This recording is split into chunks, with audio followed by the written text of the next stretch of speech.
Welcome to Washington Talk. I'm Young-Kyo Kim. At the break of the new year, North Korea held its first party congress in 5 years. North Korean leader Kim Jong-un, who had admitted earlier the failure of his economic policy, called the United States the biggest enemy. He continued on emphasizing the need to develop a strategic nuclear weapon and to produce a supersized warhead. He also added that North Korea will take an eye for an eye, a tooth for a tooth approach towards the U.S. Kim Jong-un's statement on the U.S. came out a little after the U.S. Congress finalized the victory of President-elect Joe Biden. Today, we'll discuss these and more. Joining us is David Maxwell. He's senior fellow at the Foundation for Defense of Democracies. Mr. Maxwell was a planner for the United Nations Command and the ROK U.S. Combined Forces Command. Scott Snyder also joins us today. He is director of the program on U.S.-Korea policy at the Council on Foreign Relations. His book, South Korea at the Crossroads, examines the trajectory of South Korean foreign policy. Welcome to the program. Thank you. Thank you. Thank you. As expected, Kim Jong-un made the remarks about the U.S., but his stance seems to be rather firm. He called the U.S. the biggest enemy. What do you make of this, Mr. Maxwell? He is really reverting to a hardline policy. I think that, the initial statements from the Eighth Party Congress, focused on the economy, focused on admitting the failures, but he really seems to have concluded that the United States is the major enemy, that he is going to continue the pursuit of nuclear weapons, and I think that he's really trying to say that he wants to negotiate from an equal footing as a nuclear power.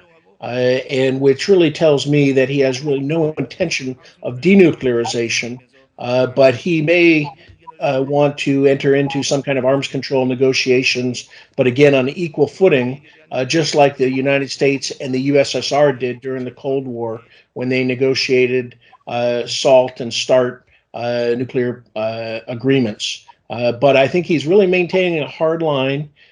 His political warfare strategy that's really based on blackmail diplomacy, which is increased tensions, threats, and provocations to gain political and economic concessions. And in the end, I think when we look at the entire total of the Eighth Party Congress, his near-term objective will remain sanctions relief. And I think that's one of the key messages and objectives that he's going to be focused on after the inauguration of the new Biden administration. Mm-hmm. And Mr. Snyder? Well, I think that Dave's reading of Kim Jong-un's intentions behind his statement is basically correct. What really catches my eye is the apparent willingness to use continued development of his military capabilities, and the fact that those abilities have not been capped as potential leverage and as a way of redirecting the focal point, as Dave said, towards an arms control approach versus denuclearization. And I think it'll be very interesting and actually tough for the Biden administration to respond to that framing. Mm-hmm. He said North Korea will move on to developing the supersized warhead and on to improving the accuracy rate of 15,000 kilometer range missiles. How did you take this, Mr. Snyder? Well, it's not what we want to hear. It's bad news. I think that Kim Jong-un wants to establish mutual deterrence, and I think that he wants to use his capabilities as leverage to draw the U.S. Into a different kind of relationship. He really is trying to, I think, establish mutual deterrence. But Dave mentioned the U.S.-Soviet context. What we also need to see from the North Korean leadership is evidence and commitment to self-restraint. Mm-hmm. Mr. Maxwell, this remark was clearly aiming at the United States, wasn't it? Yes, certainly the 15,000 kilometer range is certainly to range the United States. And to follow up on Scott's point about self-restraint, he did apparently make a comment that they want nuclear weapons, but they will refrain from using them as long as they are not targeted. So that's kind of a message there that that they will negotiate, and he's trying to demonstrate, I think, that they will be a responsible nuclear power, which, of course, I think is not true. The other thing I think it's important is that since he closed with this focus on the military, focused on nuclear development, focused on the United States as a threat, it's clear that despite all the economic problems, that he's going to continue to prioritize his resources to developing nuclear weapons and military capabilities, which is going to be at the expense of the welfare of the Korean people in the North. They will continue to suffer, and they will not get economic relief as he continues to pursue this path of nuclear development. I think that Kim Jong-un's only hope and his course of action is that because of these threats, that the United States and South Korea will give concessions and sanctions relief, which is probably the only way that will help his economy. But the fact is, his decision, this policy decision, will cause the Korean people in the North to continue to suffer. And Kim Jong-un also hailed the completion of a research design for a nuclear submarine. Shall we take this statement at face value, Mr. Maxwell? Yes. Well, I think, he has developed a submarine-launched ballistic missile capability initially. He hasn't demonstrated an actual launch capability, but he's clearly pursuing that. And I think this really illustrates his nuclear intention, which is to develop a dual nuclear capability, to have what we call a second strike capability. And this is really to enhance deterrence. As Scott said, he really wants to develop a deterrent capability. And so with ground missile launch capability and a submarine launched ballistic missile capability, he has two ways to conduct a nuclear attack. And the submarine launched ballistic missile is theoretically more survivable and provides a second strike should he launch an initial strike, which of course we would respond to. Mm-hmm. Mr. Snyder, what is your view on this? Yeah, I think that the submarine-launched ballistic missile references remind me a lot of the statements that Kim Jong-un made about developing long-range missiles at the beginning of 2017. It is a focal point, I think, for their efforts, and I think that it may be an area where we see more activity to come, but it's still very much, I think, in process. And so the fact that he's highlighting this, I think, shows that it remains an area that he'd like to develop, a capability that he'd like to have, precisely because it gives more flexibility in terms of strike options and survivability. Mm-hmm. And here's another statement from Kim Jong-un about the United States. He said, no matter who is in the power in the United States, the true nature of the U.S. and the real intentions of the U.S. policy towards North Korea will never change. And he stressed that North Korea will take strong for strong and good for good stance towards the U.S., which means he will go tit for tat towards the United States. This remark, of course, came just after the U.S. Congress certified Biden's election. Was Kim Jong-un waiting for the certification, Mr. Snyder? No, I don't think that he was waiting for the certification. I think this is a function of the timing of the Eighth Party Congress. And really, I think that the statements regarding a tit-for-tat approach by North Korea are consistent with the statements that came out of party meetings at the end of 2019 and that framed 2020. And so the challenge is that we really do not see any evidence of softening by North Korea in advance of the Biden administration. And I think that it bodes for a very difficult time in terms of getting a negotiation on track. Mm-hmm. Mr. Maxwell, does Kim Jong-un mean that he will not go easy? I don't think he intends to go easy at all. And I think this statement and these hardline statements, and especially the statement about the hostile policy continuing, it actually may be a challenge to the Biden administration. It actually may be saying that, Biden is just like Trump. And it may be an intent to try to get the Biden administration to change policy. But he is going to approach any negotiations and any kind of relationship with the United States from his perceived position of strength. And that, of course, rests on their nuclear capability. And so he is laying down a hard line from which to negotiate. But I think he would like to see Biden make concessions. And again, this, I think, is typical blackmail diplomacy, where he is trying to drive political and economic concessions based on the threats and his hard line and his belief that Biden will want to reduce tensions. And the way to reduce tensions will be to give concessions to North Korea. And I would just say that Kim Jong-un could not be more wrong to believe that President-elect Biden will give in to this kind of blackmail diplomacy. And of course, the inter-Korean relationship was one of the topics. Kim said the inter-Korean relations moved backward to before the 2018 Panmunjom Declaration. He even said that South Korea turned away from North Korea's demand to stop the U.S.-ROK joint military exercises. Mr. Maxwell, how would you interpret this? Well, I think it's quite disingenuous. South Korea has been very responsible in executing the comprehensive military agreement from September 2018 in very good faith. And it is North Korea that has not reciprocated.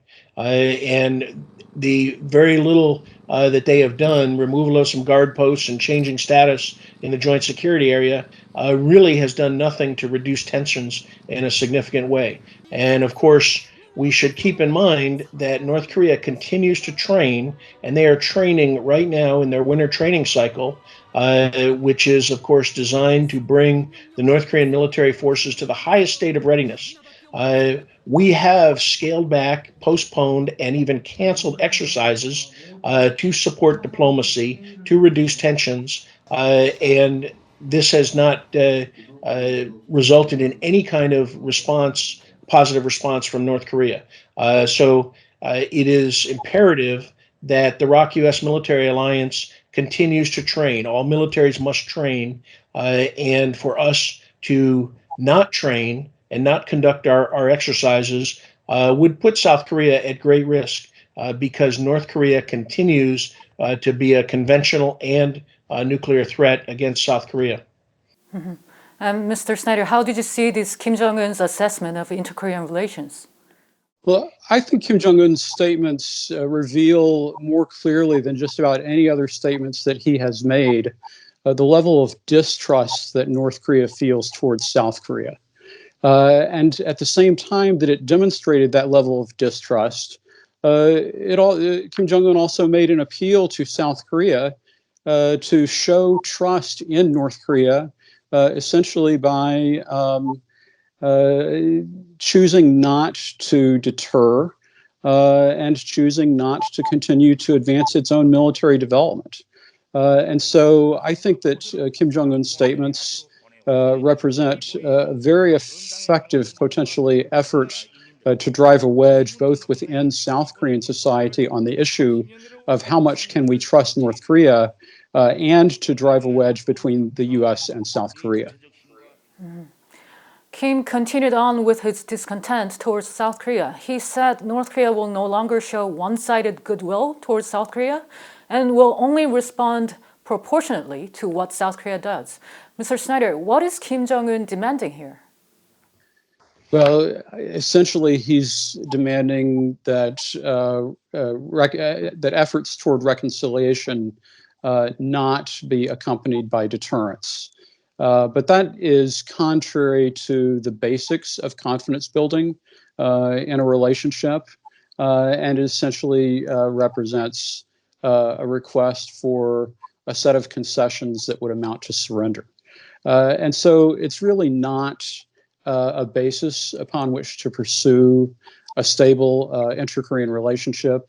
In fact, I think that it is a bad omen for the prospects for a stable or improved inter-Korean relationship going forward. Mm-hmm. And Mr. Maxwell? Well, I think this illustrates that Kim Jong-un is not a responsible member of the international community. I echo what Scott said. The stance towards South Korea is, again, really disingenuous. they said that one-sided, efforts towards South Korea. Well, South Korea has been making the one-sided efforts, the good faith efforts to engage, and North Korea has rebuffed them at every stage. And so it is really North Korea that is the problem, not South Korea. And I think that another general comment is Kim Jong-un clearly is mirror imaging and is projecting, his actions on South Korea and on the United States. And so I think that he is really showing us just how irresponsible he is, just how naive he is, and just how little that he knows how to conduct international affairs. And I think that's one of his major weaknesses. And until these remarks were made public, Kim Jong-un seemed to have been focused on the economic hardship in the country. He admitted that his economic development plans have failed. How will he overcome this when the international sanctions are still in place? Mr. Snyder? Well, I think that these remarks on defense capabilities really underscore the fallacy that Kim Jong-un has accepted that the nuclear capability is essential in order to create a peaceful environment for economic development, when in fact the nuclear capability is the primary obstacle to North Korea's ability to pursue economic development. And so for me, what this signals is that inside, in the internal North Korean economy, Kim Jong-un is prescribing a course which essentially means that the North Korean people are going to have to roll the boulder back up the hill again, but they're not likely to make it to the top. Mr. Maxwell, do you agree with what Mr. Snyder said?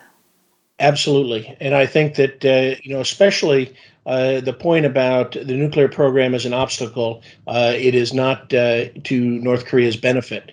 And I think this, again, reinforces that the people are going to have to suffer so that Kim Jong-un can continue to pursue nuclear weapons. And it is really a bankrupt course of action to believe that by demonstrating nuclear power and military strength, that he is going to get the United States, South Korea, and the international community to acquiesce to his demands. So basically, his economic policies are really based on coercing the international community to lift sanctions. He really has no economic plan, and his message to the Korean people in the North is improve your ideological training, trust the party, and support Kim Jong-un's nuclear development and Songun, military first politics. Now, Kim Jong-un has clearly sent a message to the United States. He said that the key to the North Korea-US relationship is the US abandoning its hostile policies. Now, the United States is very busy preparing for the power transition. When do you expect to see the overall picture of the Biden team's North Korean policy, Mr. Maxwell? Well, I think it will be some time because the United States will be focused on COVID and our economic situation. But I think it's important to remember how Kim Jong-un defines the hostile policy and what an end to the hostile policy is, and what he really demands from the United States, which is really an end to the ROK-US alliance, removal of U.S. troops from the Korean Peninsula, an end to the extended deterrence and the nuclear umbrella over South Korea and Japan. And these are really unacceptable conditions. But that is the hostile policy and the physical actions that he really demands. He is not interested in verbal agreements, in written statements, of security guarantees. He really wants to split the ROK-US alliance and really remove U.S. troops from the Korean Peninsula. And this is, a key part of his strategy to do that. And so the demand for the hostile policy is really one that is unacceptable to South Korea and the United States. Mr. Snyder, shall we wait longer to see Biden's North Korean policies? Yeah, it's going to take some time, but I think that the North Korean framing of the approach coming out of the Eighth Party Congress is actually going to make the situation more difficult for the Biden administration in the initial phases. Of course, the South Korean government is going to want assurances that the Biden administration is going to want to engage. But the terms of engagement, I think, are going to be influenced by this approach. And actually, Kim Jong-un has left very precious little room for the Biden administration to frame a mutually cooperative approach to negotiations because of its exclusion of the possibility of denuclearization. Yet at the same time, I do think that it will be important for both the United States and North Korea to establish a reliable channel for crisis communication in order to be able to manage and avert the worst possible scenarios related to miscalculation. Well, with a little more than 10 days before President-elect Joe Biden's inauguration, the whole world's eyes are fixed on the United States, and many are very keen to find out when and how the Biden administration will lay out its North Korean policies. Mr. Maxwell and Mr. Snyder, thank you so much for being with us today. Thank you. Thank you. And that does it for this week's Washington Talk from Voice of America. Please join us again next week for more analysis.